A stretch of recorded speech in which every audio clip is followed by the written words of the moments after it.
akrabkan berkawan dengan orang-orang beriman yang soleh di dunia, karena mereka di akhirat akan menolong kita. Kalau tidak ketemu, maka tolong cari kami. Itu bahasa-bahasa umum yang dipakai oleh orang-orang soleh, sesama soleh di dunia ini. Tolong cari nanti saya di dalam surga. Kalau saya tidak ketemu, berarti saya di neraka. Selamat.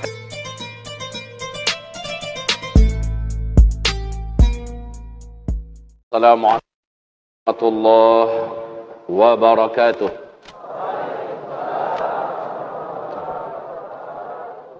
Alhamdulillah, wassalatu wassalamu ala rasulillah, la hawla wa la quwwata illa billah. Allahumma la sahla illa ma ja'altahu sahla, wa anta taj'alul hazana idha syi'ta sahla. Rabbi syrah li sadri, wa yassir li amri, wahlul 'uqdatam min lisani, yafqahu qawli. Allahumma arinal haqqa haqqan warzuqna tiba'ah, wa arinal batila batilan warzuqna jitinabah. Ya Rabb, kalhamdu kama yanbaghi li jalali wajhi sultanik. Ibadallah, isma'u qawlahu azza wa jalla fi muhkami tanzilih. A'udhu billahi minasyaitanir rajim. Ya ayyuhalladzina amanu taqullaha وقولوا قولا سديدا يصلح لكم أعمالكم ويغفر لكم ذنوبكم ومن يطع الله ورسوله فقد فاز فوزا عظيما. اللهم ارحمنا بالقرآن وصدق الله العظيم. وقال النبي صلى الله عليه وسلم ألا إني قد جئتكم بها بيضاء نقية ليلها كنهارها anha ba'da dhalika ila halik. Amma ba'd. Ibadallah, hamba-hamba Allah yang kami muliakan. Setelah kita memuji Rabbuna Azza, kita ucapkan kalimat berikut ini. Alhamdulillah bi ni'matihi tatimmus salihah. Selanjutnya kita menghaturkan salawat dan salam kita untuk asyrafil anbiya wal mursalin sayyidina Muhammadin sallallahu alaihi wasallam. Allahumma salli ala hadzal nabi wa ala alihi wa sahbihi wa man tabi'ahu bi ihsan ila ba'du. Pembahasan tentang dahsyatnya surga dan neraka adalah bahagian daripada rukun iman yang kelima, al-imanu bil yaumil akhir, beriman kepada hari akhirat. Jika saudara buka ayat-ayat Al-Quran dan hadis-hadis Nabi, umumnya pasangan daripada amanu billah pasti belakangnya adalah wal yaumil akhir. Beriman kepada Allah, beriman kepada hari akhir. Ibarat Allah yang mulia, manusia beda dengan hewan. Hewan diciptakan bukan untuk abadi, tapi kita diciptakan untuk abadi. Hewan mati, selesai sudah riwayatnya. Kita mati, dihidupkan kembali, dan tidak ada lagi kematian. Tempatnya satu adalah tempat yang dijanjikan, di mana setiap kita sudah ada nama di dalamnya. Sudah ada satu rumah khusus dibangunkan buat dia di dalamnya, yaitu surga Allah Subhanahu wa ta'ala.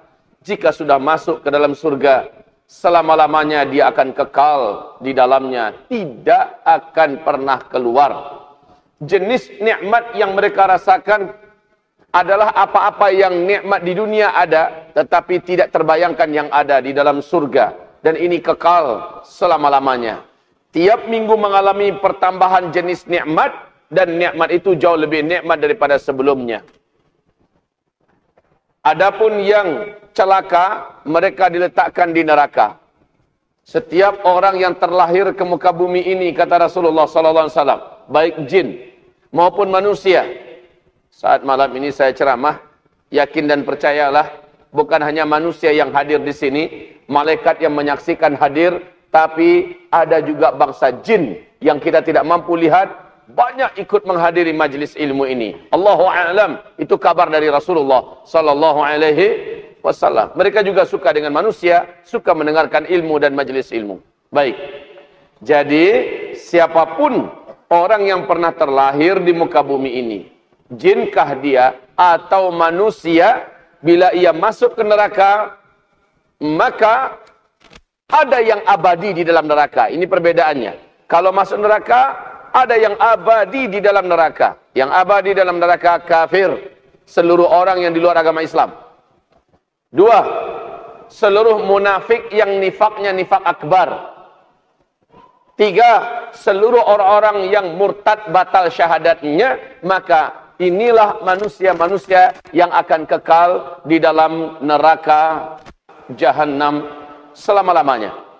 Ada orang yang tidak dibiarkan kekal, tetapi merasakan dibelasah oleh azab yang bertukar-tukar, berganti-ganti sesuai dengan tipe maksiat dan dosa yang ia buat dulu di dunia. Di dunia dia muslim, di dunia dia ada iman, di dunia dia ada amal saleh, dan dia tidak mengerjakan satu pun di antara pembatal syahadat yang 10. Tidak ada dia buat. Tapi dosa-dosa yang lain dia buat. Macam zina, macam makan riba, dan lain-lainnya. Maka dia masuk neraka. Dia dihukum. Merasakan azab neraka. Yang insya Allah ini malam saya akan sampaikan pengantarnya saja. Kenapa saya katakan pengantar? Mustahil hanya dalam satu kali majelis menyelesaikan tentang dahsyatnya neraka. Demi Allah kaum muslimin, 8 bulan lebih saya menyampaikan tentang dahsyatnya neraka Jahannam kepada jamaah kami yang pengajian kami 2 kali seminggu di kota Payakumbuh, Sumatera Barat. Kami membedah kitab yang ditulis oleh Syekh Ibnul Jauzi yang sudah diterjemahkan ke dalam bahasa Indonesia, dahsyatnya neraka Jahannam 8 bulan lebih. Masa iya 1 kali majelis selesai? Apalagi ini dirapel. Langsung gabung dengan indahnya syurga, dahsyatnya neraka. Makin gak mungkin lagi. Maka saya katakan sekarang yang bisa saya sampaikan adalah pengantar. Dan juga dalil-dalil, silakan rujuk kepada kitab saja. Saya kalau bacakan dalil, semakin gak muat waktunya. Jadi saya sampaikan saja nanti, kondisi umum seperti ini loh, neraka, yang akan dihuni oleh kita. Kalau seandainya kita mengikuti hidup dalam hidup ini syahwat dan nafsu kita. فَأَمَّا مَنْ طَغَى وَآثَرَ الْحَيَاةَ الدُّنْيَا فَإِنَّ الْجَحِيمَ هِيَ الْمَأْوَى. Orang-orang yang melampaui batas di kehidupan dunia ini, dan dia lebih mengutamakan dunia daripada akhiratnya, itulah orang-orang yang hanya neraka jahim disediakan tempat kembalinya. Wa amma man khafa maqama rabbih wa nahan nafsa 'anil hawa fa innal jannata hiyal ma'wa. Adapun orang-orang yang mampu mengendalikan syahwat dan nafsunya di kehidupan dunia ini, dia takut kepada Allah yang menciptakannya, dia tunduk sehingga dia menjalankan syariat Allah dan membela syariat Allah dalam kehidupan dunianya. Fa innal jannata hiyal ma'wa. Sesungguhnya surga telah disiapkan dan ditetapkan untuknya. Kaum muslimin, lanjut saya katakan tadi, orang yang di dunia ini, dia tidak melakukan salah satu di antara 10 pembatal syahadat. Semoga ulama-ulama kita, kiai-kiai kita, ustaz-ustaz kita, guru-guru kita di Makassar ini telah menyampaikan apa itu 10 pembatal syahadat. Apalagi di zaman sekarang, banyak yang tidak tahu. Jadi apabila muslim ini tidak mengerjakan salah satu di antara pembatal syahadat, maka dia tidak murtad otomatis. Dan dia juga bukan termasuk munafik nifak akbar, alhamdulillah. tapi berbuat maksiat dosa ini dan itu, dia masuk neraka. Nggak sempat taubat ya, dia masuk neraka. Dibelasah dulu sesuai dengan azabnya. Dan nanti ada masa potong hukuman. Ada remisi. Entah dalam rangka apa, dalam momen apa. Baik Rasulullah yang campur tangan, atau sahabat-sahabat seiman yang asik nyari kita nanti dalam surga. Mana si fulan? Kawan sepengajian. Mana si fulan yang ikut dalam bela Islam? Mana si fulan yang dulu ikut dalam membangun Al-Quran? Mana si fulan? Mana si fulan? Nggak ketemu. Pas di searching benar-benar, ketemunya dalam neraka. Udah baca hadis ini? Udah dengar hadis ini? Ulama-ulama kita, ustaz-ustaz kita mensantarkan hadis ini. Pasti yakin saya, maka dianjurkan perbanyaklah berkawan dengan orang-orang beriman soleh-soleh di dunia. Karena di akhirat mereka bermanfaat. Ketika nama kita nggak ada dalam surga, dia cari. Ketemunya dalam neraka. Maka dialah yang diizinkan oleh Allah dengan doanya untuk menyilau kita. Apa menyilau itu? Menziarahi kita. Dengan perlindungan maha khusus. Dan dia pun bisa bertegur sapa dengan kita yang kita di dalam neraka. Dan dia berdoa khusus kepada Allah. Akhirnya dengan doanya kita dikeluarkan atau diringankan dari hukuman. Dipercepat dari masa hukuman dan dikeluarkan dari neraka. Ini gunanya berteman dengan orang soleh di dunia. Akrabkan berkawan dengan orang-orang beriman yang soleh di dunia. Karena mereka di akhirat akan menolong kita. Kalau tidak ketemu, maka tolong cari kami. Itu bahasa-bahasa umum yang dipakai oleh orang-orang soleh sesama soleh di dunia ini. Tolong cari nanti saya di dalam surga. Kalau saya tidak ketemu berarti saya di neraka. Selamatkan saya. Otomatis kaum muslimin. Hadis-hadis yang bicara tentang untuk sahih. Maka jangan berkawan dengan orang toleh. Tapi berkawanlah dengan orang soleh. Baik. Akhirnya dia dikeluarkan dari neraka. Rasulullah sallallahu alaihi wasallam bersabda, saya benar-benar tahu laki-laki mana yang paling terakhir keluar dari neraka. Berarti laki-laki yang paling terakhir keluar dari neraka. Saya tahu betul siapa ibunya. Saya benar-benar tahu siapa bapaknya. Dan saya benar-benar tahu di mana dia. Artinya Rasulullah betul-betul seolah-olah sudah dikasih lihat oleh Allah. Sudah dibacakan kepada beliau tentang autobiografi laki-laki yang paling terakhir keluar dari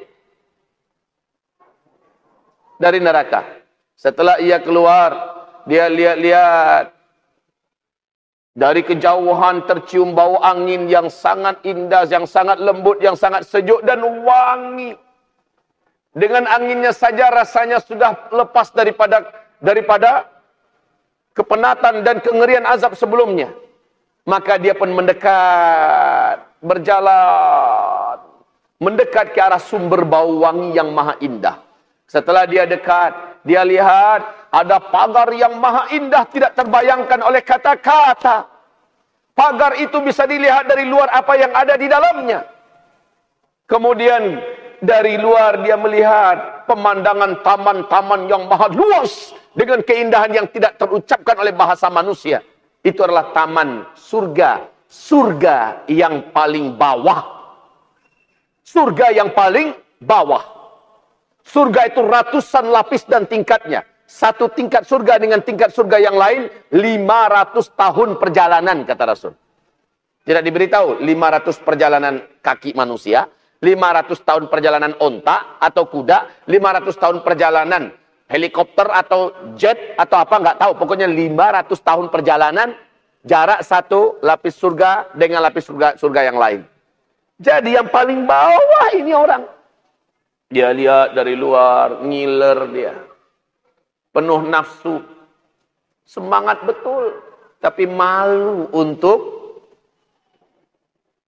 mendekat. Dia memohon, ya Allah izinkan hamba. Ngapain kata Allah? Hamba ingin mendekat, lihat-lihat. Hamba ingin sentuh pagarnya.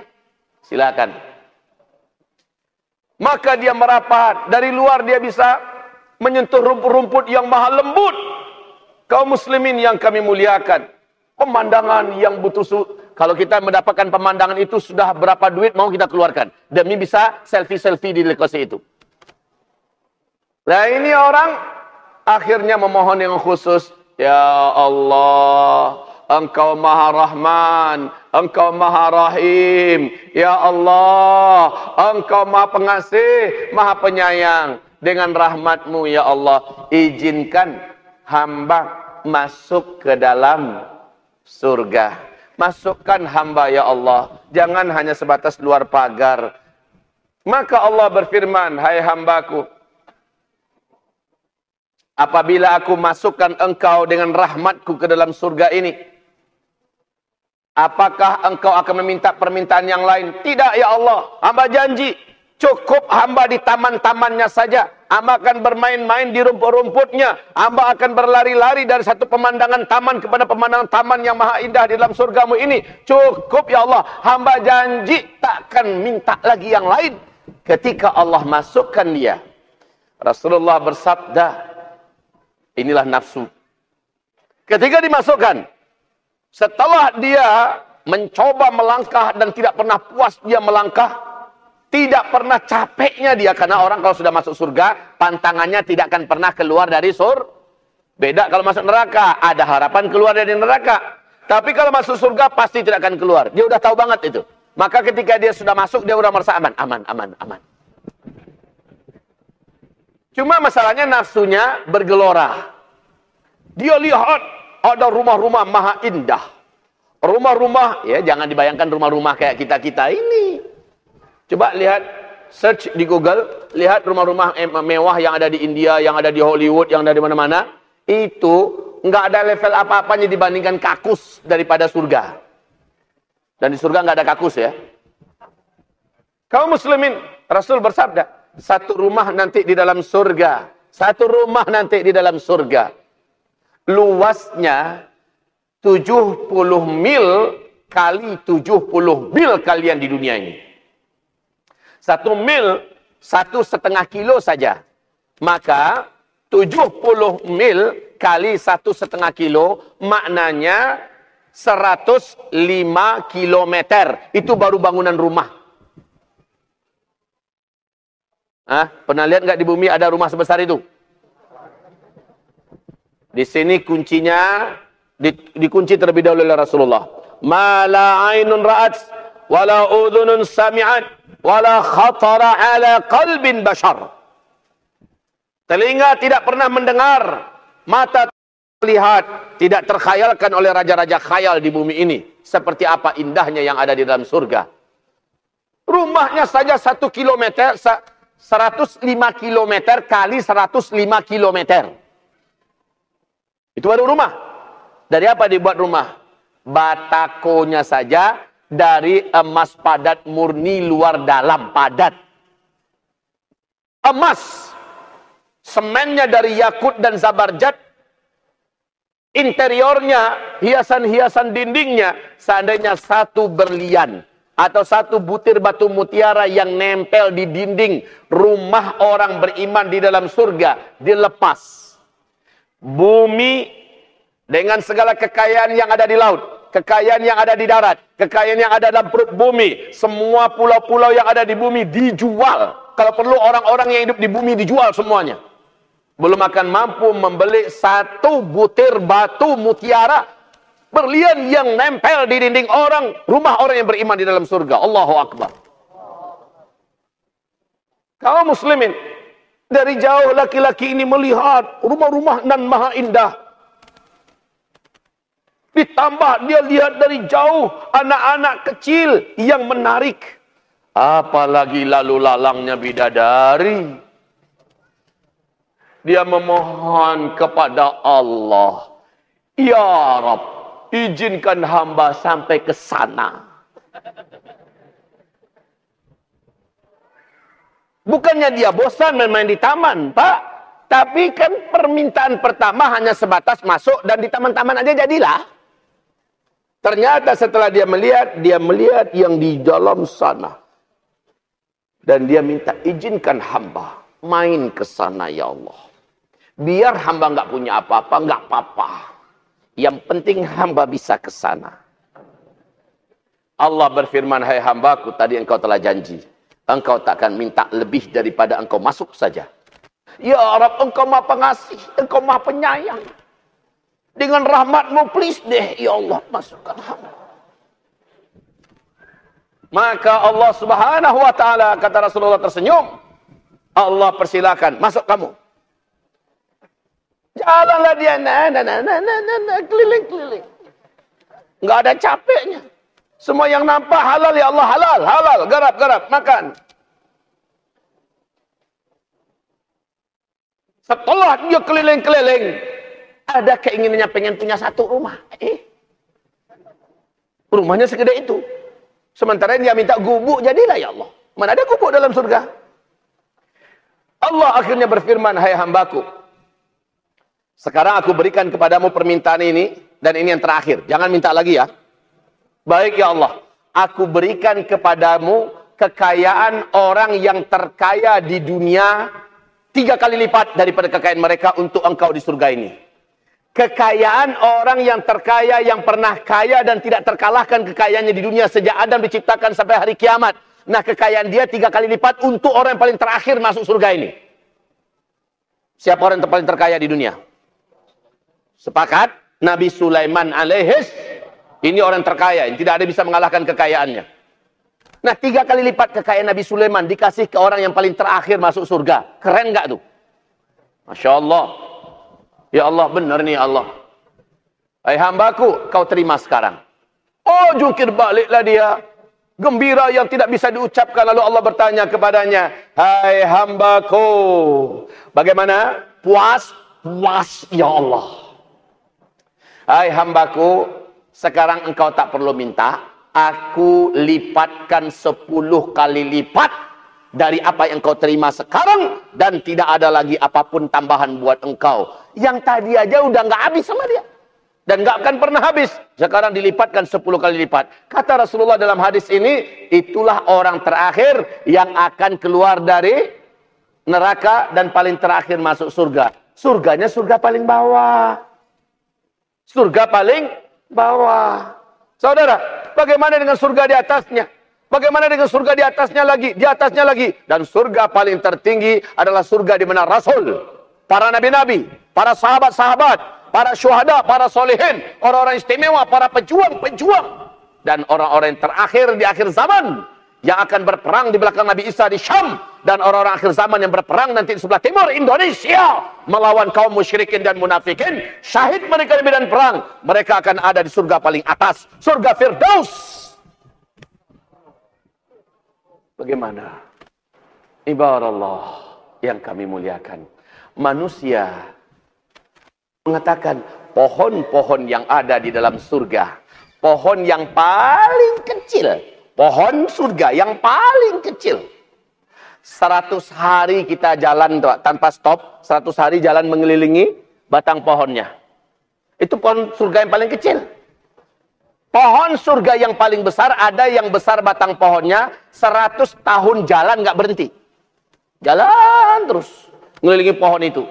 Kebayang nggak bagaimana besar-besarnya pohon di sana? Mau senso, mau cari kayu, carilah. Puas di situ. Kaum muslimin, satu surga saja. Sabda Rasulullah SAW, seandainya langit dan bumi kalian ukur berapa panjangnya, maka itu akan dikalahkan oleh satu lapis surga. Anda tahu, wahai saudara, pesawat ulang-alik paling terakhir hilang tanpa awak, dikirim oleh NASA ke ruang angkasa, membawa seluruh fasilitas teknologi tercanggih untuk memantau seberapa luas alam semesta ini. Pada tahun 1991, pesawat ini telah mampu memberikan informasi ketemu 100 miliar galaksi. 100 miliar galaksi. Dan galaksi yang kita huni ini termasuk galaksi salah satu di antaranya. Disebut dengan galaksi Bima Sakti. Ya, saudaraku, galaksi Bima Sakti ini, garis diameternya, satu galaksi Bima Sakti kita saja, garis diameternya yang tercepat di alam semesta, perjalanannya perjalanan apa? Suara apa cahaya? Cahaya. Cahaya 1 detik saja 300, 1 detik 300.000 R. Perjalanan cahaya 1 detik. Nah, garis diameter satu galaksi Bima Sakti kita ini menghabiskan perjalanan cahaya 50.000 tahun perjalanan cahaya. Yang udah ketemu 100 miliar galaksi. Lalu pesawat ini kehilangan informasinya. Sudah tidak lagi mampu memberikan informasi. Masih banyak lagi yang belum terjangkau. Lah alam semesta yang begini luas dibandingkan satu lapis surga masih luas lagi satu lapis tuga yang pertama itu. Makanya, Ustaz, kita gedenya segede apa, Ustaz? Kita, kata Rasulullah, sebesar Nabi Adam awal Allah ciptakan. Setinggi-tinggi batang kelapa maksimal 30 meter. Dan seluruh kita, insya Allah, wajah yang kayak gini-gini ini nggak ada dalam surga. Minta maaf. Termasuk yang bicara. Makanya seorang ibu-ibu tua menghadap ke Rasulullah, ya Rasul, nanti saya dalam surga ada nggak ya Rasul? Rasul bilang kepada ibu itu, kebetulan ada Bunda Aisyah ya, kata Rasulullah, orang kaya ibu nggak ada dalam surga. Nangis itu ibu. Nangis, serius dia nangis. Dicubit Bunda Aisyah, Rasulullah oleh Bunda Aisyah, tega amat engkau ya Rasulullah. Buat ibu tua nangis. Apa kata Rasul? Kasih tahu saya ke ibu itu, mana ada orang wajah kayak gitu dalam surga. Ibu ini nanti masuk surga wajahnya mengalahkan para bidadari. Coba. Maka Bunda Aisyah langsung mendekati ibu, dibisikin, ibu itu langsung tertawa dan gembira, alhamdulillah. Makanya wajah-wajah kayak gini.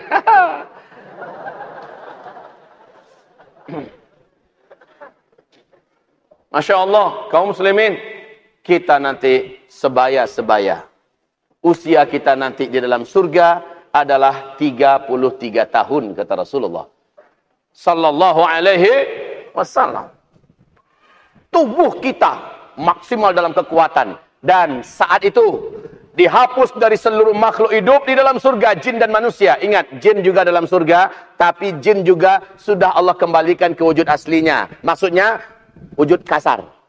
Dan wajah-wajah mereka yang memang gak sempurna di dunia, Allah ciptakan sempurna dalam surga. Nanti kalian, wahai para jin, bukan kalian ya, bukan antum semua. Ini nih, yang ikut dengar-dengar nih, yang gantung-gantung di mana-mana. Semua kalian masuk surga. Insya Allah Ta'ala, kalian akan ditampankan oleh Allah. Dan yang wanitanya dicantikkan oleh Allah sekelas dengan, bukan bidadari, kalah bidadari. Ibarat Allah yang kami muliakan, nggak ada capek, dan juga nggak ada tua. Nggak akan pernah tua. Nggak gemuk. Makan sepuasnya. Bantai apa yang nampak. Fiha ma tashtahil anfus. Dalam surga itu baru terbetik keinginan, datang langsung yang mengantarkan. Pesan ayam goreng, Pak. Iya. Saya kan baru mikir, iya langsung datang. Silakan, pelan-pelannya datang. Pengen jus apa? Langsung datang. Jus yang tidak pernah terlupakan rasanya. Masya Allah. Fiha ma tashtahil anfus. Nafsu mau apa? Langsung ada. Gratis. Subhanallah. Masya Allah. Kaum muslimin, hamba-hamba Allah, ada nggak malam nanti di dalam surga? Tidak ada. Hari seluruhnya siang, matahari nyara, terang tetapi tidak panas. Kalau matahari kita, Pak, 2 jam aja berjemur, pulang udah gelap sedikit kulit kita. Atau mata mulai berkunang-kunang. Ya kan? Kita hajian kemarin, Pak Darmansyah, bagaimana di Arafah? Waduh, panasnya minta ampun. Di dalam surga itu nggak ada malam. Karena malam bentuk kekurangan yang ada di dunia. Kerja, aktivitas siang-siang capek, butuh malam. Lalu istirahat. Lah di sana tuh fit selalu, tuan-tuan. Fit selalu. Makanya tiap ngeliat istri semangat terus. Begitu juga istri. Asal ngelihat suaminya menggebu-gebu cintanya. Lebih cinta lagi dari yang tadi. Lagi dong mas. Malam pengantin terus.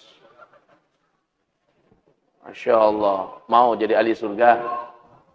Coba bayangkan istri-istri kita di dunia nih Pak. Enaknya cuma sebelum punya anak. Udah punya anak mulai jedol. Mulai berdol satu persatu, onderdilnya berjatuhan. Lalu gemuk. Banyak penyakit, ada haid lagi. Ada haid, ada nifas. Kadang-kadang sakit, kita pun, dia haid, kita ikut haid pula. Dalam artian apa? Lah orang haid kan nggak bisa diapa-apain. Hanya paling-paling muasyarah saja. Masya Allah. Nanti wanita di surga, bu. Ibu dalam surga mau tahu seperti apa ibu nanti dalam surga? Mau tahu seperti apa wanita dalam surga? Apa kata Rasulullah ketika bidadari berbangga-bangga dengan kecantikannya yang tiada tara, dan mereka berkata, tidak salahkan kecantikan kami. Lalu mereka mendengarkan suara bergema. Ada. Siapa yang Allah yang lebih cantik dari kami? Datanglah kalian ke tempat ini. Di sana ada sebuah kamar yang di dalamnya kalian akan menyaksikan sendiri. Ketika mereka penuh penasaran, dengan cepat menyebar kepada bidadari surga yang lain bahwa ada yang lebih cantik daripada kita, maka mereka pun berduyun-duyun ingin datang dan melihat siapa yang lebih cantik daripada kami. Bukankah kami puncak kecantikan? Ternyata mereka melihat dan mereka langsung merasa minder dengan kecantikan wanita yang dilihat. 70 kali lipat kecantikan bidadari. Siapa ini ya Allah? Allah berfirman, ini adalah makhluk-makhluk dari kalangan manusia, wanita-wanita dari hambaku di dunia, yang mereka dulu tunduk kepada aku, mereka dulu menyembahku, mereka dulu mengendalikan nafsunya, mereka dulu mematuhi suaminya, mereka dulu di dunia begini, dan aku berikan kepada mereka seperti ini. Maka berlomba-lomba para bidadari mendaftar untuk menjadi pelayannya. Jadi bidadari-bidadari surga akan menjadi pelayan wanita-wanita dunia solehah yang masuk ke dalam surga. Masya Allah. Indahnya luar biasa kehidupan di dalam surga kaum muslimin. Tidak ada tua, tidak ada gemuk, tidak ada sakit, maka otomatis tidak ada rumah sakit. Nggak perlu mikir BPJS. Nggak perlu cari rumah dokter spesialis gigi. Sakit gigi kebanyakan makan daging onta. Nggak perlu. Kita benar-benar tidak perlu dengan apapun yang dulu kita susah di dunia. Dan kata Rasulullah, di dalam surga itu ada hari pasar. Ada hari pasar, yaitu hari Jumat. Setiap orang akan keluar dari rumah-rumah mereka. Mereka pergi ke pasar. Semua, jangan bayangkan pasar-pasar kolokan yang ada di dunia ya. Udahlah, anggaplah mallnya besar kayak mall yang ada di Abu Dhabi. Mall terbesar di dunia. Dengan kemewahan yang sempurna. Lah itu nggak ada apa-apanya, bayar lagi. Kalau di surga, gratis. Mau bawa emas berton-ton, silakan bawa. Dengan berbagai macam variasi dan keindahan, bawa gratis. Masya Allah, kaum muslimin yang kami muliakan. Dan sabda Rasulullah, angin surga itu hari Jumat, apabila ada yang keluar dari rumahnya menuju ke pasar-pasar atau keluar, embusan angin surga ketika menerpa wajahnya, tubuhnya, wajahnya akan jauh lebih tampan dari sebelumnya. Kalau wanita akan lebih cantik dari sebelumnya. Saat dia pulang ke rumah, istrinya melihat, Masya Allah, abang kok makin ganteng. Si abang ketika melihat adek istrinya datang, Masya Allah, dek, bener kamu ini, dek, bener bang, kok makin cantik. Dan itu tiap minggu loh ya, di-upgrade oleh Allah kecantikan mereka. Masya Allah, syahwat kita makin dibengkakkan oleh Allah. Di dalam ayat Al-Quran sendiri Allah berfirman, salah satu kesibukan manusia surga di dalam surga adalah sibuk memakan makanan apapun yang enak-enak, buah-buahan yang enak-enak. Ya Allah, makanlah. Dan jangan takut sakit gigi. Jangan takut kekenyangan. Kalau di dunia ini, sekenyang apapun ada batasnya kan. Sampai-sampai nggak bisa napas. Itu di dunia. Di surga nanti, makan. Mau makan apa saja, makan. Allah. Buah-buahan surga. Sambil bersandar, muttaqiina. Sambil bersandar. Ada buah pak, bukan dalam tempat buah, langsung dari batangnya, ambil, tek, makan, fly langsung.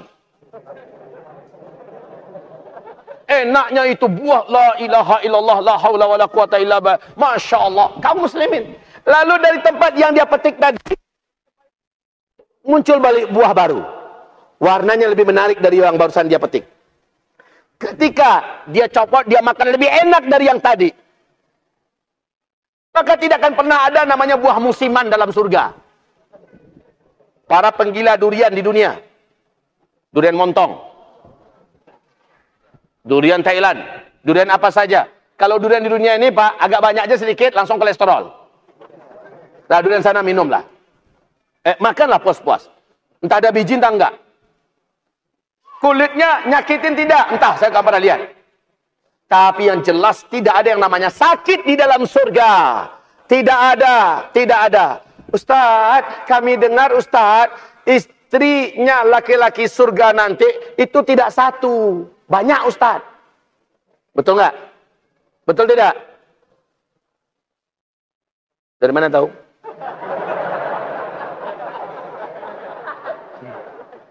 Allah berfirman, setiap laki-laki surga, istrinya nanti paling sedikit dari wanita dunia yang solehah yang masuk surga itu minimal 2. Minimal 2. Minimal. Ibu, ini dalam Al-Quran, dalam hadis. Jangan ibu merasa cemburu dari sekarang. Onde ma, bebagilah kami nanti itu. Tidak. Anehnya kata Rasulullah sallallahu alaihi wasallam, seandainya bapak punya istri nanti 70 bidadari surga atau ratu-ratu bidadari surga. Mereka banyak tetapi badan mereka saja yang banyak, hati mereka bagaikan satu. Kita panggil adek namanya Khadijah banyak. Adek Khadijah, sini sayang. Okay my love. I'm coming. Yang 69 orang lainnya bergembira seperti gembiranya Khadijah yang dipanggil. Karena hati mereka satu, kata Rasulullah. Jangan pikir ada cemburu ya. Kalau di dunia ini langkahi mayatku. Kalau di akhirat dia ikut bergembira, bersenandung dan senang ketika salah satu dari mereka dipanggil oleh suaminya. Makanya kesibukan laki-laki nanti dalam surga memecahkan perawan-perawan istrinya. Silakan ketawa Pak, ini halal. Bicara yang kayak gini nih dalam masjid halal karena Rasulullah menceritakannya. Sallallahu alaihi wasallam. Ibarat Allah yang kami muliakan. Bapak mau tanya tentang apa dalam surga? Sebatas ada dalilnya, saya sampaikan. Anak-anak gimana Ustaz? Ada yang suka melahirkan dulu di dunia. Macam istri saya salah satu hobinya melahirkan, Pak. Anak saya nomor 2 namanya Muhammad Imam Al-Munshi. Apa katanya? Papa hobinya ceramah. Abang Umar, ini abangnya anak saya yang paling sulung. Abang Umar hobinya melukis. Ini waktu dia kecil ya. Mama hobinya melahirkan katanya. Karena memang iya Pak, setiap 10 bulan hamil. Melahirkan 10 bulan hamil. Semangat betul. Lah anak saya sekarang 16 orang.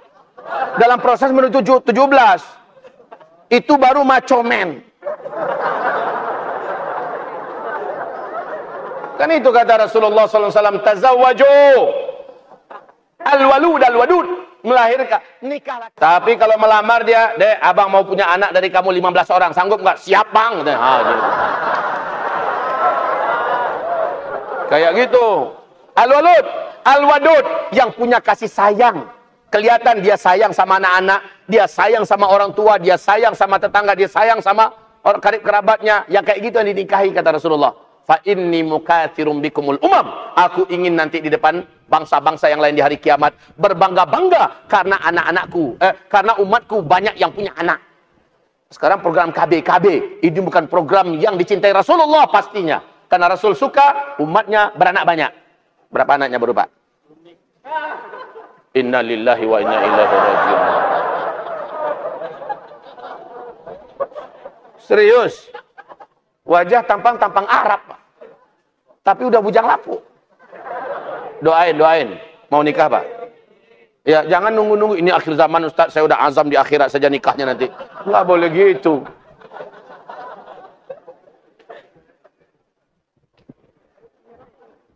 Sudah berapa anaknya?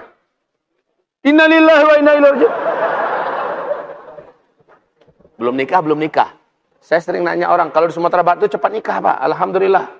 Alhamdulillah. Bapak udah berapa anaknya? Oh iya, baru 2 minggu yang lalu. Kenapa telat-telat orang nikah sini? Coba lihat tampang ganteng-ganteng begini ya. Kok lama nikahnya? Kasihan banget. Ya, gimana? Mahal? Mahal ya?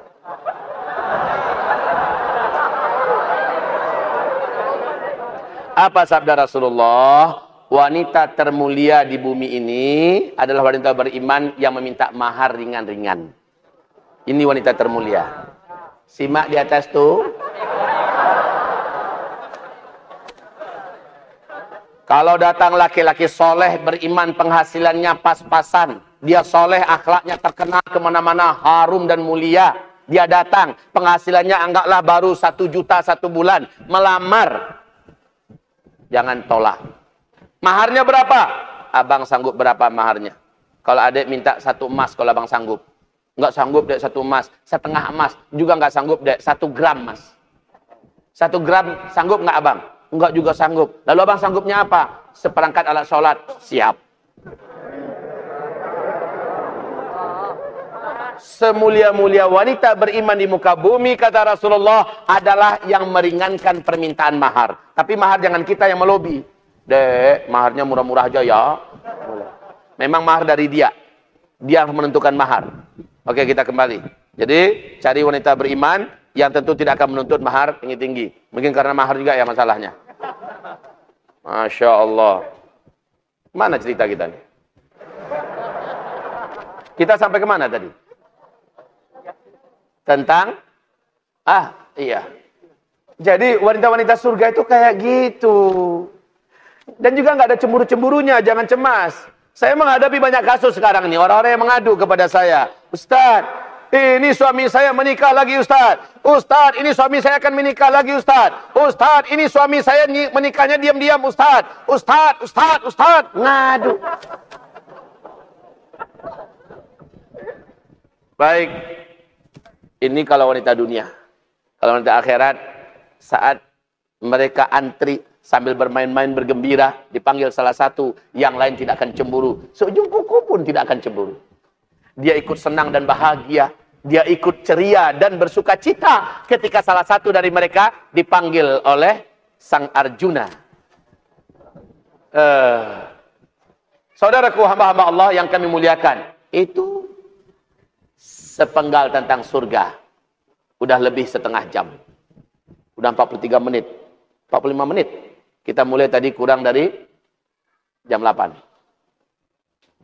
Masya Allah. Ini kita tentang surga mau cerita panjang. Nggak cukup waktu. Kami sudah sampaikan hamba-hamba Allah. Apakah orang-orang sudah puas dalam surga? Tidak ada lagi kepuasan yang melebihi itu. Tetapi Allah berfirman di dalam Al-Quran. Wujuhu yawma idzin nadirah. Ila rabbiha nadirah. Ya Allah. Wajah-wajah pada hari itu ceria. Karena mata-mata mereka menatap kepada Sang Penciptanya. Saat semua orang hanyut dalam kenikmatan dalam surga. Tidak ada lagi kewajiban salat. Tidak ada lagi kewajiban puasa. Tidak ada lagi larangan. Semua kejahatan dan maksiat ditiadakan sama sekali. Semuanya hanyut dalam kenikmatan yang tiada tara dan makin hari makin bertambah kenikmatannya. Allah lalu memanggil mereka semua. Wahai hamba-hambaku yang menikmati surga yang telah dijanjikan. Puas kalian. Ya Allah, tidak ada kepuasan melebihi ini. Apakah kalian ingin mendapatkan yang lebih daripada ini? Tercengang seluruh ahli surga. Ya Allah, apakah masih ada nikmat melebihi surga ini? Allah berfirman, ada. Apa itu ya Allah? Allah jadikan Fabasarukal yawma hadid. Allah jadikan pandangan mata manusia di dalam surga nanti sangat kokoh dan maha kokoh, maha kuat. Ila rabbiha nazirah. Ketika mata-mata manusia surga sudah Allah kokohkan sekokoh-kokohnya. Perlu diingat, dulu di dunia pernah Nabi Musa minta, aku ingin melihat kepada engkau ya Allah, ya kan? Hari ini anzur ilaik, ya Allah, perlihatkanlah dirimu, aku ingin melihat kepada engkau. Apa jawaban Allah? Innaka antarani, engkau sekali-kali tidak akan mampu melihatku. Coba lihat, Allah itu nur ala nur. Apa artinya? Cahaya di atas cahaya. Rasulullah bersabda, antara zat Allah yang maha suci, maha agung, maha besar, maha perkasa, maha kokoh, dengan alam semesta, Allah kasih dinding yang maha kokoh. Seandainya dinding itu Allah lobangi sedikit saja, Allah lobangi sedikit saja, maka cahaya Allah ini akan menembus melalui lobang dinding yang maha kokoh itu. Hanguslah alam semesta ini. Maha kuat cahaya Allah ini. Hanguslah alam semesta. Masya Allah. Salah satu ciptaan kecil Allah, matahari. Sanggup nggak ngeliat matahari dari pagi sampai tenggelam? Buta diyakini. Sanggup, Pak? Tunggu. Orang ada kerjaan. Ngeliat matahari. Silakan lihat matahari. 2 jam aja, angus matanya, insya Allah. Buta.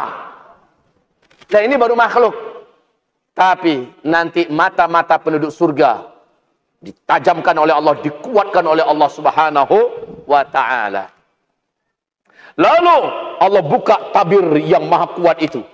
Seluruh penduduk surga melihat dan mereka langsung hilang dalam seluruh rasa. Semuanya terpana dan terpaku. Seluruhnya. Ahli surga seluruhnya terpana dan terpaku. Lupa kalau mereka sedang di surga. Lupa semua kenikmatan surga. Karena melihat wajah Allah. Inilah keindahan dan kenikmatan yang mengalahkan segala-galanya. Segala-galanya. Ibarat Allah. Ini yang dikatakan. Wujuh ma'idin nadirah ila rabbiha basirah. Semua wajah dan mata-mata nanti akan menengadah melihat ke arah Allah dan langsung dengan matanya ini Allah kasih izin melihat yang selama ini disembah tapi kita tidak pernah melihatnya. Saat itu Allah tanya, bagaimana hambaku? Kami tidak ingin lagi surga ya Allah. Jangan pernah engkau lepaskan kami dari memandangmu. Sampai seperti itu indahnya. Masya Allah.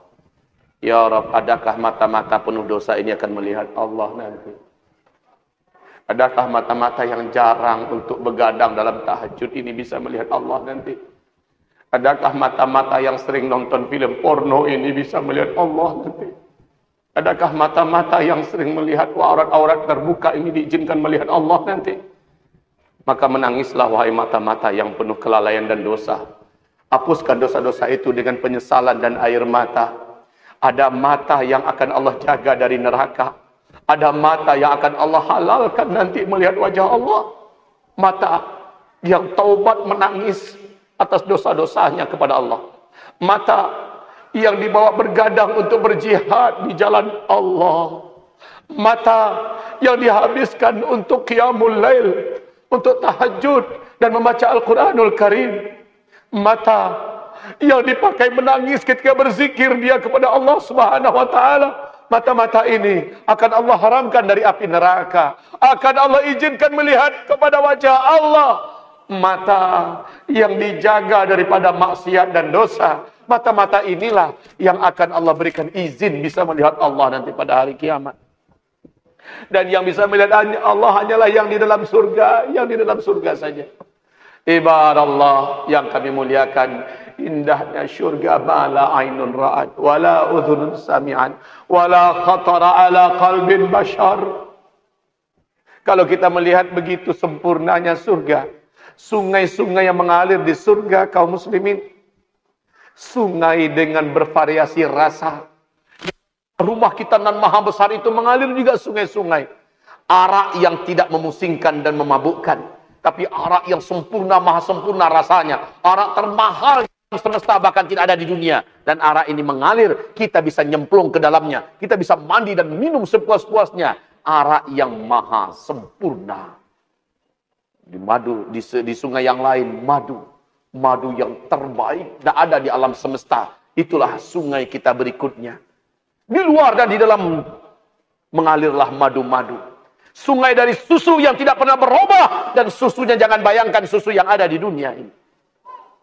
Dan sungai dari air yang sangat tawar dan bening. Yang sangat-sangat sejuk dan la ilaha illallah. Sebutkan apa saja. Kamar-kamar surga. Anda cerita tentang kelambu-kelambu surga. Anda cerita tentang apa saja. Wahai saudara-saudaraku, Anda cerita bertanya tentang laut surga, tentang danau surga. Anda bercerita tentang apa saja. Burung-burung surga, silahkan. Tanyakan apa saja. Anda bercerita tentang apa? Seluruhnya maha sempurna disediakan oleh Allah. Fiha ma tashtahil anfus. Semua yang diinginkan oleh nafsu, Allah sediakan. Dan serasa bosan, semuanya telah dibunuh oleh Allah Subhanahu wa ta'ala. Akankah kita menjadi salah satu penduduknya? Amin. Halalkan kami semua ya Allah menjadi ahli surgamu. Amin. Kalau begitu, syaratnya ternyata telah disebutkan oleh Allah kan dalam Al-Quran tadi ayatnya saya baca. Kendalikan nafsu kita ini. Jangan jadikan kita pengikut nafsu. Kendalikan nafsu kita ini. Arahkan nafsu untuk tunduk dan mau mengikuti arah Allah dan Rasulnya. Hanya itu syaratnya. Jangan biarkan kita yang dikendalikan nafsu. Banyak orang-orang. Ara'aita man ittakhadha ilahahu hawa. Tidakkah engkau lihat orang-orang yang menjadikan Tuhannya adalah nafsu-nafsunya sendiri. Apa yang diperintahkan nafsunya dia ikut. Apa yang dibenci oleh nafsunya dia ikut benci. Padahal Allah menginginkannya, Rasulnya menginginkan. Tapi nafsunya tak suka. Lalu dia ikut-ikutan tidak suka. Itulah dia orang yang mengangkat nafsunya menjadi Tuhannya. Banyak manusia yang kayak gini sekarang ini. Banyak sekali manusia-manusia yang kayak gini hari ini. Amma man tagha wa athara al-hayata ad-dunya fa innal jahima hiyal ma'wa. Baik. Saudaraku, adapun orang-orang yang tagha. Pernah dengar istilah taghut tidak? Taghut bahasa fi'il madhinya adalah tagha. Yatghu. Tughatan. Taghut. Siapa itu taghut? Umar bin Khattab berkata, taghut itu adalah setan. Tapi ingat, selama ini setan yang beredar dalam pikiran kita adalah setan bangsa jin. Padahal Allah berfirman di dalam surat Al-An'am, "Wa kadzalika ja'alna likulli nabiyyin aduwwan syayatinal insi wal jin." Kami telah tetapkan musuh-musuh dakwah ini adalah setan-setan manusia dan setan-setan jin, kata Allah di dalam surat Al-An'am. Setan manusia. Berarti setan itu ada dua. Jangan hanya berpikir setan itu bangsa jin saja. Ada setan bangsa manusia. Malah untuk melawan dan menentang dakwah. Setan manusia yang paling didahulukan Allah penyebutannya dalam Al-Quran. Menandakan setan manusia lebih mampu untuk menghadang dakwah daripada setan jin.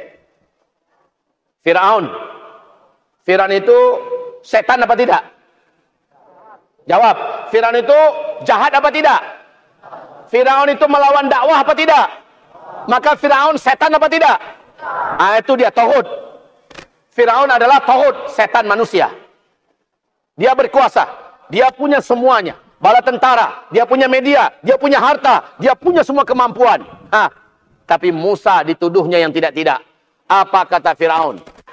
Dharuni aqtul Musa wal yad'u rabbah inni akhafu an yubaddila dinakum aw an yuzhira fil ardil fasad. Hai kalian semua dengarin ya, Musa itu penjahat, kata Firaun. Musa itu ingin merubah ideologi negara kalian. Musa itu ingin memecah belah dan mengadu domba. Musa itu ingin membuat kerusakan di mana-mana. Musa itu teroris, kata Firaun. Yang terkenal dan tercatat dalam sejarah, penjahat itu Nabi Musa apa Firaun? Tolong jawab yang tegas. Yang membantai Bani Israel, yang laki-laki, anak-anak yang lain laki-laki, Musa apa Firaun? Yang menghalang-halangi dakwahnya Nabi Musa dan Harun alaihimassalam, Musa apa Firaun? Sekarang yang menuduh sebagai teroris itu Musa yang menuduh Firaun teroris atau Firaun yang menuduh Musa teroris? Firaun ya. Maka yang sebenar-benarnya teroris Musa apa Firaun? Maka dengan ini setan itu Musa atau Firaun? Firaun. Dia berkuasa. Dia punya segala-galanya. Ahli dakwah adalah Nabi Musa alaihissalam yang menyuruh kepada kebaikan dan kebenaran. Dengan kekuasaannya, dengan medianya, dengan senjatanya, dengan apa yang dia punya, dia tuduh Nabi Musa lah sang penjahat itu. Dia persulit hidupnya Nabi Musa. Dia susahkan dakwahnya Nabi Musa. Dia teror siapapun yang bergabung dengan Nabi Musa. Fir'aun yang punya kerja. Makanya fa'amma man tagha wa atharal hayatad dunya fa innal jahima hiyal ma'wa. Idhaba ila fir'aun innahu tagha. Lihat itu. Hai Musa, hai Harun, pergilah kalian berdua, datangilah Firaun. Innahu tagha. Sesungguhnya Firaun itu telah melampaui batas. Tagha. Firaun itu adalah taghut. Siapa taghut tadi? Setan. Setan itu terdiri dari dua. Satu, setan manusia. Dua, setan jin. Selama ini kita hanya paham setan itu hanya dari bangsa jin. Sekarang Allah sendiri menjelaskan. Syayatin al-insi, setan manusia. Dan juga di penutup surat Al-Quran, itu surah An-Nas. Minal jinnati, dari bangsa jin dan juga bangsa manusia. Kaum muslimin, mari kita perhatikan baik-baik. Namrus, setan manusia apa bukan? Setan manusia apa tidak? Siapa yang dihadang oleh Namrus? Nabi Ibrahim alaihissalam. Nabi Ibrahim penjahat apa ahli dakwah? Maka yang melawannya adalah kuasa, yang punya segala-galanya, yang ditentangnya bahkan suruh bakar adalah Ibrahim dan siapapun yang mengikutinya. Maka Namrus adalah setan, setan manusia. Namruslah Firaun, taghutnya. Abu Jahal, Abu Lahab, dan abu-abu yang lain di Mekah. Ini menghalangi dakwah Nabi Muhammad apa tidak? Walaupun Nabi Muhammad itu ponakannya sendiri. Muhammad dikata pemecah belah umat, membuat kerusuhan di sana sini, berbahaya untuk kesejahteraan, kedamaian dan kesatuan kita di sini. Maka Muhammad berbahaya, bodoh. Itu kata Abu Jahal, Abu Lahab. Abu Jahal, Abu Lahab setan apa tidak? Maka penghuni neraka itu kayak gini kelasnya. Kelas Fir'aun dengan seluruh antek-anteknya. Kelas Namrus dengan seluruh antek-anteknya. Kelas Abu Jahal, Abu Lahab dengan seluruh antek-anteknya. Yuk kita kinikan pembahasannya. Donald Trump menghadang-hadang dakwah apa tidak? Jawab. Setan apa tidak? Ya. Yang kayak gitu tuh. Vladimir Putin menghadang-hadang dakwah apa tidak? Jawab. Benjamin Netanyahu menghadang-hadang dakwah apa tidak? Memerangi Islam dan kaum muslimin apa tidak? Setan. Yang kayak gitu tuh, dengan seluruh antek-anteknya, dengan seluruh kroninya. Sekarang kembangkan saja kepada yang lain-lain. Ini saya tahu nih, nunggu-nunggu nih. Ustaz, sampaikan yang sebenarnya. Antum tuh udah cerdas, nggak perlu saya sampaikan lagi. Nanti kalau saya sampaikan kriminalisasi lagi. Udah antum udah paham. Oke, mereka masuk neraka. Yuk sekarang kita bahas neraka.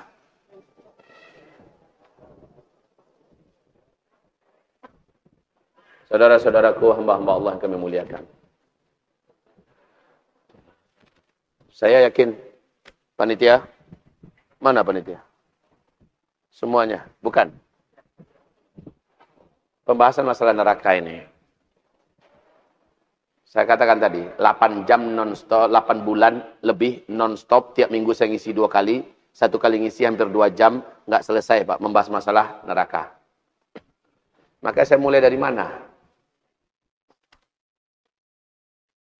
Saya mulai dari fisik penduduk neraka, saya mulai dari nerakanya langsung, saya mulai dari berbagai macam azab yang ada di neraka, saya bercerita tentang alam yang ada di neraka, saya akan bercerita tentang masalah angin neraka, asap neraka, saya bercerita tentang sungai-sungai neraka, saya berbicara tentang apa dulu ini? Baik. Bayangan antum selama ini neraka itu karena dia adalah pusat api, terang neraka itu apa gelap? Hah? Kan api. Perlu diketahui. Api yang paling lemah itu yang warnanya merah. Api yang kuat itu warnanya biru. Dan api yang sangat panas itu warnanya hitam gelap. Rasulullah bertanya kepada para sahabat, tahukah kalian api yang kalian pakai di dunia ini sumbernya dari mana? Kata Rasulullah kepada para sahabat. Sahabat-sahabat berkata, Allah wa rasuluhu a'lam. Allah dan Rasul yang lebih tahu. Apa kata Rasulullah? Allah perintahkan malaikat membawa 1 titik sebesar biji jagung. Api neraka dibawa ke bumi. Api itu Allah rendam. Allah perintahkan rendam di laut dunia. Menggelegaklah laut itu. Hadis ini sahih, bukan dongeng. Menggelegaklah laut itu sampai kering seluruh air laut. Lalu Allah datangkan lagi air laut sebanyak semula. Direndam lagi kali kedua. Padahal api neraka itu hanya sebesar biji jagung. Dimasukkan lagi ke dalam air laut tadi. Menggelegak lagi air laut itu sampai dia kering. Barulah api itu jinak. Dan api ini yang dipakai untuk kalian di dunia sekarang ini. Sungguh demi Allah kata Rasulullah. Api dunia ini sangat takut dengan api neraka. Api dunia saja sangat takut dengan api neraka. Karena mereka tahu mereka akan habis oleh api neraka. Dan Rasulullah bersabda, ini bumi, ini globe, ini bulatan bumi. Rasulullah bersabda, seandainya api neraka dilobangi sebesar lubang hidung lembu sebelah saja, lalu tembus dengan bumi kalian. Lubangnya dari sini, lubang hidung lembu itu, dan api nerakanya masuk situ. Orang yang hidup di sebelah bumi bagian sini akan menggelegak benaknya. Akan menggelegak isi benaknya. Seandainya api neraka itu diberikan lubang saja dengan bumi kita ini sebesar lubang hidung lembu dan apinya tembus di situ. Orang yang hidup di bumi bagian sini dan lubang api neraka itu dari sini, maka menggelegak benaknya yang ada di sini. Ya Allah. Penduduk-penduduk neraka itu akan dijadikan oleh Allah Subhanahu wa taala sepadan dengan suasana neraka. Sehingga mereka bisa merasakan lamanya penderitaan dibakar. Saudaraku, Anda tahu, penduduk neraka itu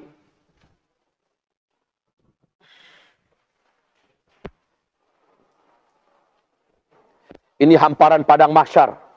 Ini hamparan padang mahsyar. Ini hamparan padang mahsyar. Dan ini adalah lubang neraka. Apa sabda Rasulullah? Alam semesta ini dengan seluruh apa yang ada di seluruh alam semesta ini dimasukkan ke dalam neraka, maka masih akan jauh lapang lagi neraka ini.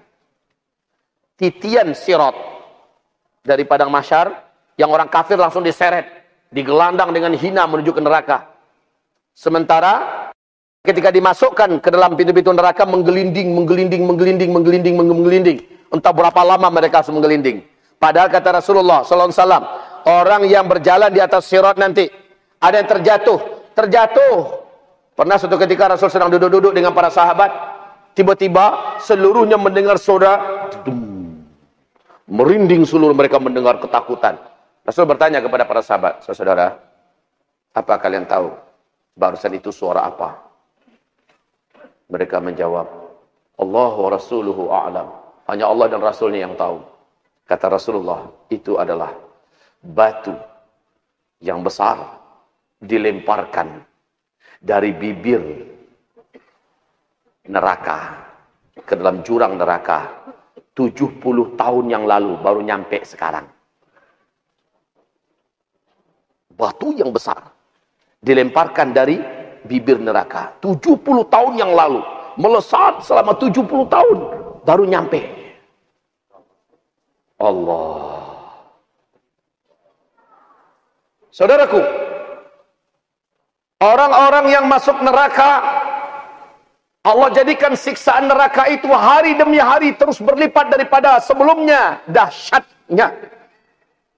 Mereka beratap-ratap dalam Al-Quran. Allah ceritakan, izinkan kami istirahat sebentar ya Allah. Arihna sa'atan. Izinkan kami istirahat sebentar saja. Yang terjadi malah dilipat gandakan dari sebelumnya. Sehingga apa kata mereka? Sama saja. Kita berkeluh kesah atau kita bertahan, kita tidak akan pernah diringankan. Kita akan terus diazab di dalam neraka ini. Nggak ada cerita istirahat. Wahai hamba-hamba Allah, ketebalan kulit penduduk neraka. Nah, kalau ahli surga tadi berapa tingginya?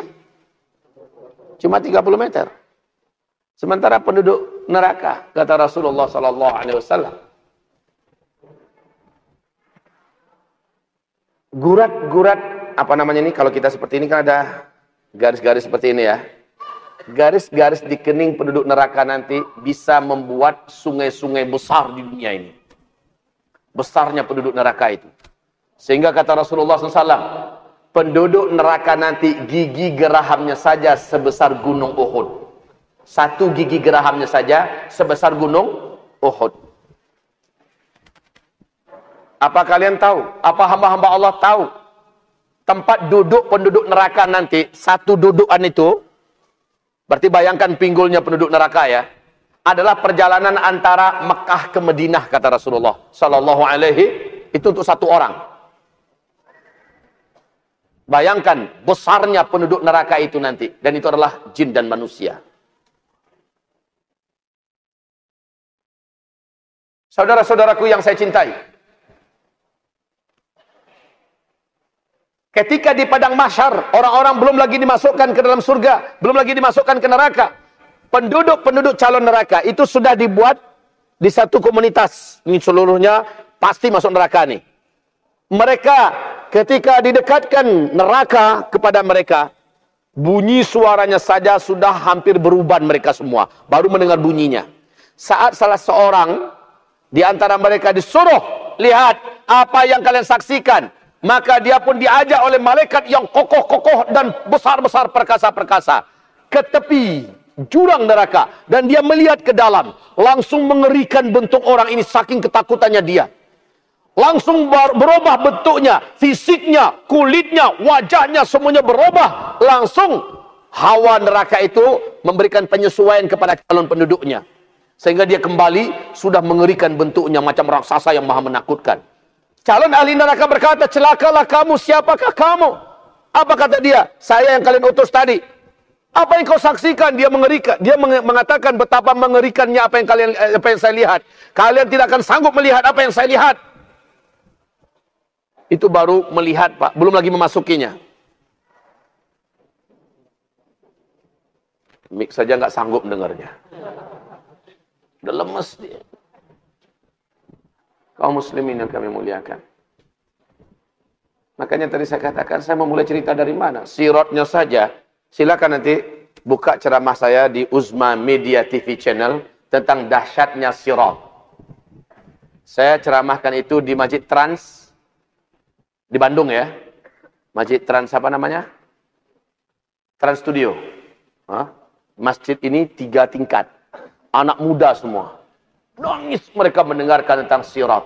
Tolong dengarkan, buka media Uzma Media TV Channel. Sirat saja sudah membuat kita merinding. Hampir-hampir kita tidak sanggup lagi duduk mendengar.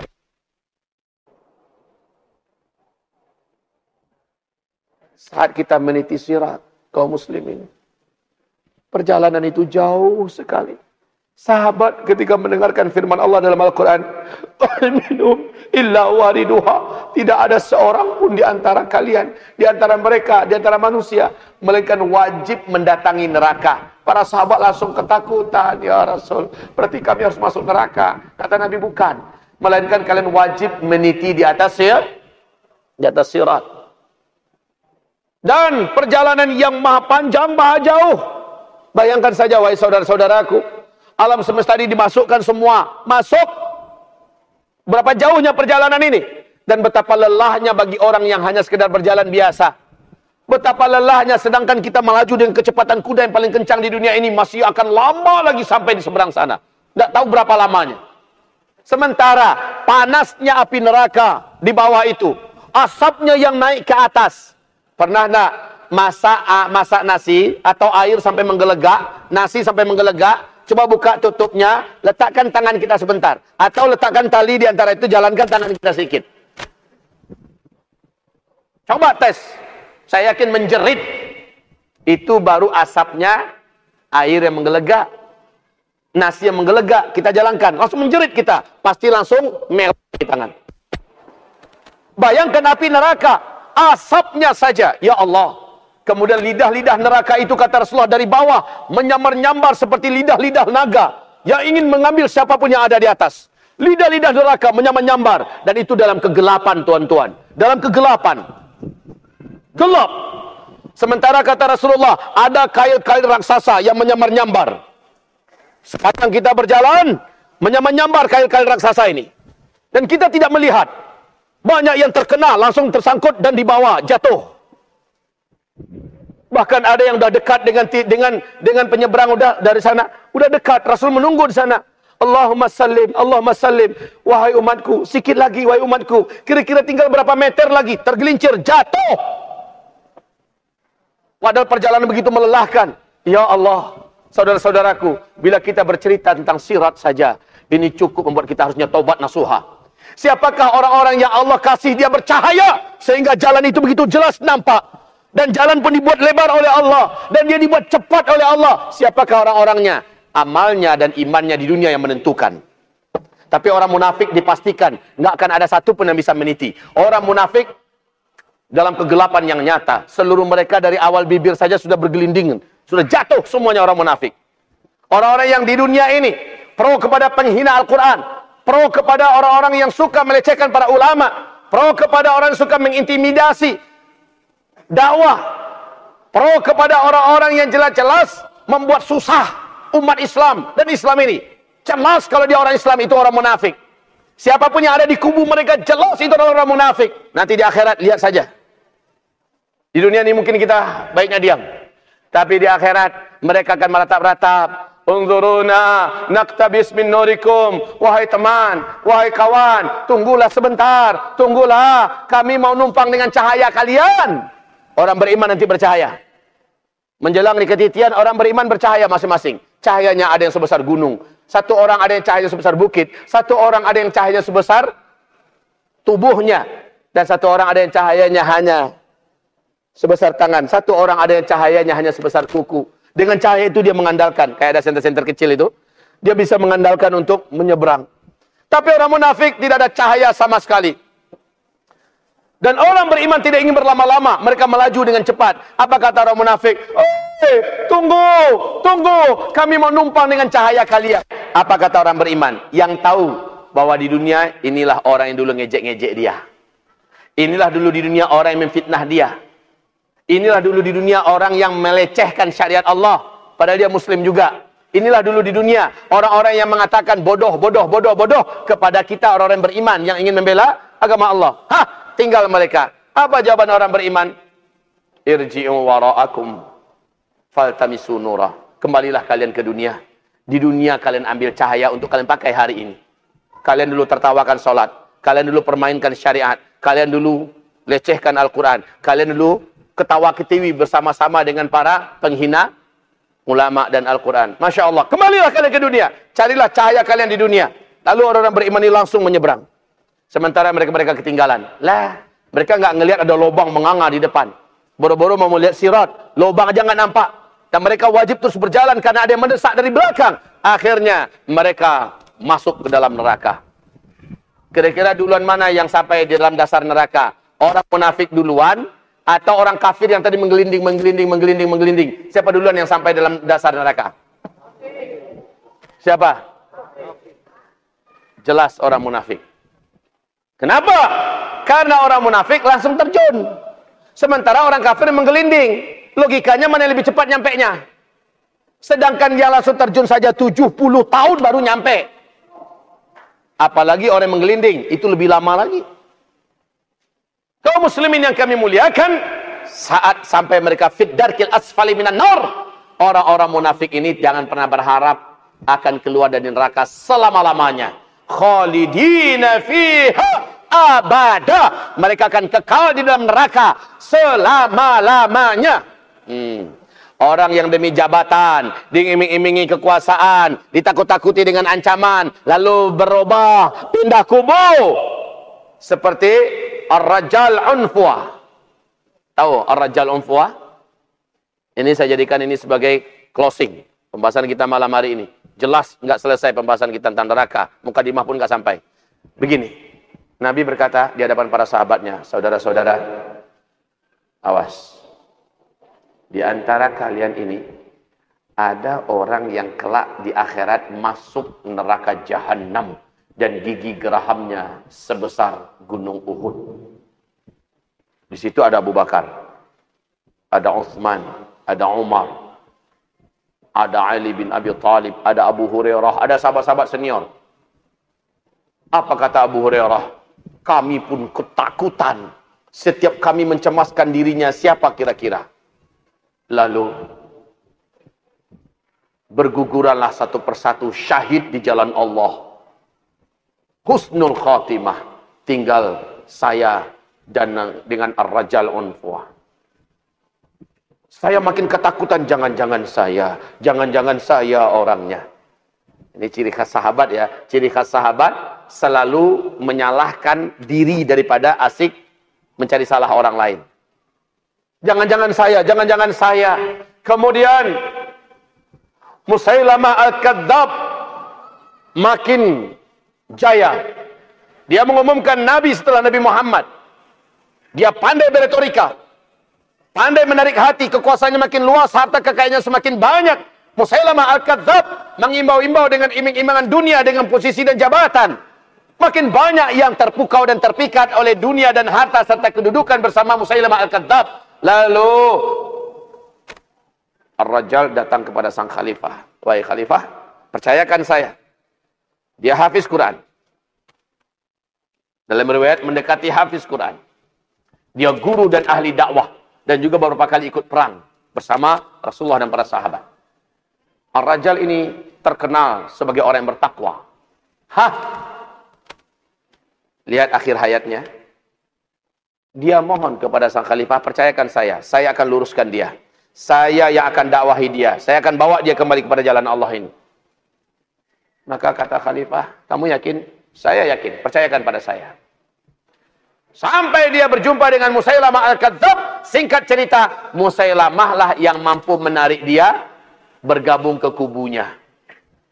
Diberi iming-iming jabatan, diberi iming-iming kekuasaan, sehingga sang hafiz Quran yang punya ilmu yang banyak tentang agama, yang berdakwah kemana-mana dan pernah ikut perang bersama Rasulullah dan para sahabat, akhirnya menjadi orang yang penting di dalam kubu Musailamah Al-Kadzab. Dan ini mengguncang para sahabat. Orang sesenior Ar-Rajal Unfuah bergabung ke kubunya Musailamah Al-Kadzab, sang nabi palsu pendusta besar. Hanya karena diberikan sesuatu iming-iming. Maka kaum muslimin, ini zaman di mana akan banyak orang-orang seperti Ar-Rajal Unfuah ini bermunculan. Hanya demi jabatan, hanya demi kedudukan, hanya demi posisi, hanya demi harta, atau mungkin sedikit ancaman. Karena seperti katanya Ustadz Abdul Somad, kalau nggak bisa dirangkul, ya dipukul. Kan begitu kan? Nggak bisa dirangkul, nggak bisa dijinakkan, ya digebukin. Ini ada ancaman. Akhirnya dia pindah kubu. Matilah Ar-Rajal Unfuah. dalam keadaan jelas kafir. Maka tenanglah dadaku sejak hari itu, kata Abu Hurairah. Nah, saudaraku, orang yang kayak gini ini nih termasuk orang yang akhir hayatnya su'ul khotimah, dan fase kita, fase keempat, orang-orang macam ini yang akan menjadi penghuni neraka jahanam. Di akhir zaman ini akan banyak, kata Rasulullah, demi jabatan, demi kedudukan, atau sedikit diancam-ancami, dia langsung takut, kemudian berpindah kepada kubu lawan yang jelas-jelas lawan itu selama ini menghina Islam, memerangi Islam, menghina, menginjak-injak harkat martabat Islam. Siapapun yang lari ke sebelah sana, maka ba'u dinahum bi'aradin minad dunya, mereka telah menggadaikan agamanya, membuang agamanya demi dunia yang diiming-imingkan kepadanya, atau ancaman yang ditekankan sedikit kepadanya. Ma'adzanallah, semoga istiqomahlah kita semua hendaknya, amin. Semoga kita semua pandai mengukur-ukur diri, apakah saya termasuk yang tohut setan atau pembela-pembela setan, ataukah saya termasuk di antara tentara Allah di muka bumi di Indonesia ini, yang hidup hanyalah untuk Allah, mengendalikan hawa nafsu demi tunduk kepada Allah dan Rasulnya, dan untuk di akhir zaman ini bersama dengan para warasatul anbiya, para pewaris-pewaris Nabi, untuk memenangkan dan menjayakan Islam di Indonesia, tanah air tercinta ini. Ingat, ini babak penentuan. Fase keempat, di penghujung fase keempat itu kita sekarang, ini babak penentuan. InsyaAllah ta'ala, besok seharian akan ada seminar dalam rangka membahas kita di akhir zaman. Silakan bagi yang belum pernah hadir, datanglah keluarganya, bawa istrinya. Saya nggak tahu apa kabarnya, sudah ada pendaftaran duluan ya. Ini kalau udah seperti itu mungkin agak sulit juga ada yang bergabung. Wallahu a'lam. Yang jelas besok ada pembahasan. Subuh juga ada tabligh akbar bersama saya berkaitan dengan masalah kondisi kita yang terkini di akhir zaman. Allahu a'lam. Demikian saja pembahasan kita tentang dahsyatnya neraka, boleh dikatakan belum lagi 2%. Bahkan surga pun boleh dikatakan belum lagi 5%. Ya sudahlah, inilah rezeki kita malam ini, pengantar. Wahai hamba-hamba Allah, takutlah kepada Allah. Jangan hidup yang sebentar ini di dunia menjadikan kita menelantarkan hidup abadi kita di akhirat. Ini dunia hanya numpang lewat. Ibaratnya mimpi aja, Pak. Mimpi. Tapi di akhirat itulah hidup yang selama-lamanya. Kita ini hidup untuk abadi, bukan hidup untuk sementara. Tapi hewan hidup untuk sementara, dia mati sudah matilah, tapi kita mati untuk dibangkitkan dan kita akan abadi selama-lamanya. Pertimbangkan hidup ini dengan baik-baik. Kalau mau tobat, jangan tunda-tunda tobatnya dari sekarang. Kalau yang selama ini kerjanya merugikan Islam, robahlah, jadikan menguntungkan Islam selama masih hidup. Selama tanda tangan kita, selama kata-kata kita masih berpengaruh untuk bisa membela Islam, bela Islam dengan apa yang kita punya, mumpung masih ada kesempatan dan waktu. Wabillahi taufiq wal hidayah. Mohon maaf lahir dan batin. Nastaghfirullahal azim li wa lakum wa la haula wa la quwata illa billah. Fina wa fikum jami'a. Kita jumpa kembali besok subuh dan besok siang.